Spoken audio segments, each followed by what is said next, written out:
share with you how you can easily make homemade pasta using your food processor in less than 10 minutes, and it will taste delicious. So what we start out with are equal parts of all-purpose flour and type O flour. This type O flour is pretty easy to find in the grocery stores anymore. Most of them carry it somewhere, usually in their baking section. So again, it's type O extra fine flour. Equal parts, so this is my 1 cup of type O. That's my 1 cup of all-purpose flour into the food processor.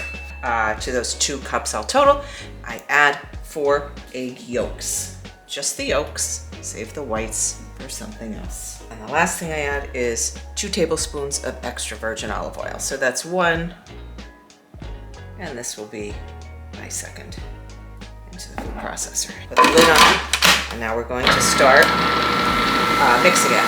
Now, what we want ultimately is this to form one cohesive ball in the food processor, and then we'll know it's done and it's ready to be rolled out. So I'm gonna let this go for, maybe 30 seconds or so. And I could see, let me stop it, I could see right away, looking at this, that is never gonna form one cohesive ball.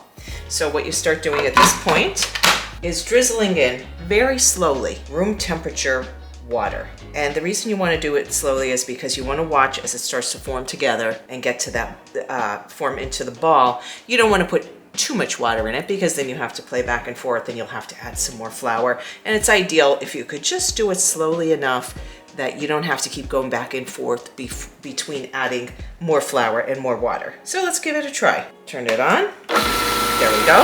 And now we're going to go again very slowly. We're going to drizzle this in.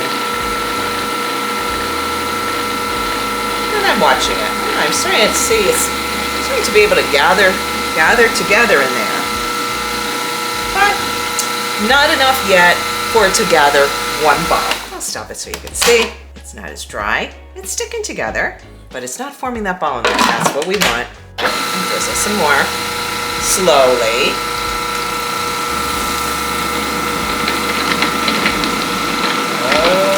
We're getting there. There we go. There's our ball. We'll let that go for just a few seconds.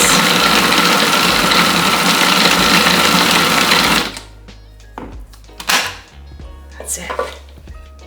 We've got our pasta ball. Now look at this. Yeah, see that? That's sticking to my fingers.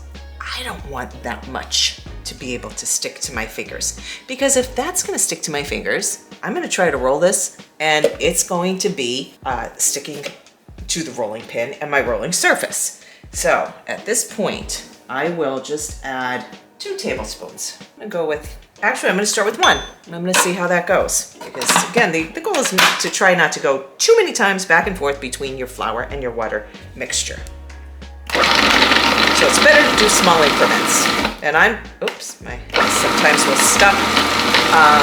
And I'm glad I did just the 1, because that's more than, it's enough. It's forming that ball. And I think if I added 2, it might have been too much. So 1 tablespoon at a time. And this can be 2 balls, but that's okay. You can see, beautiful, beautiful, beautiful. I'm gonna show you. So now it's not sticking. I had a little bit on my finger there, but no, we're not sticking. But this is nice. Beautiful. It smells so good. That's why I'm carrying on, I think, too. Because I'm not only seeing this beautiful dough for my pasta, for my homemade pasta, but it smells fantastic. It's good extra virgin olive oil that I had bought. And it, of course, makes a difference. Now, that's it. We're ready.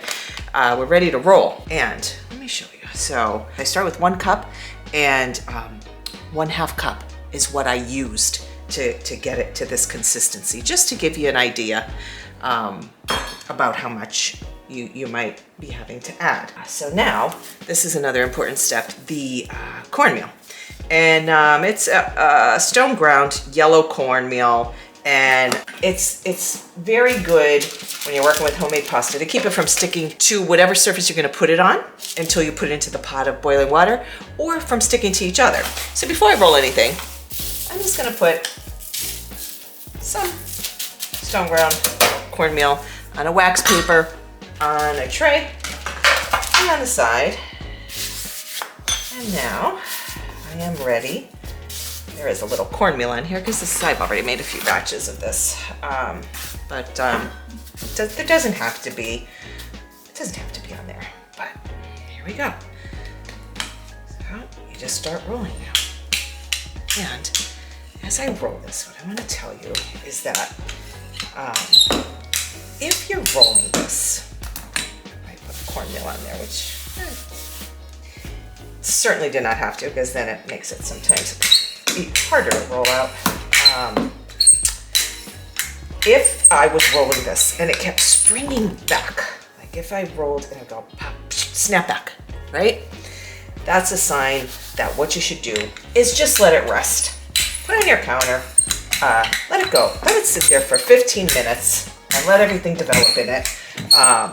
And then it won't snap back as much. But for some reason, I've been making this particular rendition of my pasta, and it doesn't. So I don't even have to spend that time letting it rest. Between the time that I put it in that food processor and I roll it out into, try to get it towards a rectangle shape. It doesn't seem to snap back. So I just go right ahead with the process. And now you can roll it as thick or as thin as you would like. You want super thin, you roll it super thin. That's the beauty of making your own pasta. Whatever shape you want to make, whatever thickness you want to make, that's your choice. So right now I'm going to make, it would be kind of like a linguine, we'll say. And I'm just going to cut this there, so that it's just a little faster to show you on this video. So this is about, try to get your thickness. You can see this. Look, make it even as you could as far as the thickness there. And then what I like to do sometimes is a kind of a wider. I'll show you. Just cut, and it's it would be whichever you like. This is almost like a linguine, only thing it's a little thicker. Sometimes I make it as thick as pappardelle, but it's your preference. Now, definitely give it a little sprinkle of your cornmeal, and I could just literally lift these up. Sometimes I'm just doing a little extra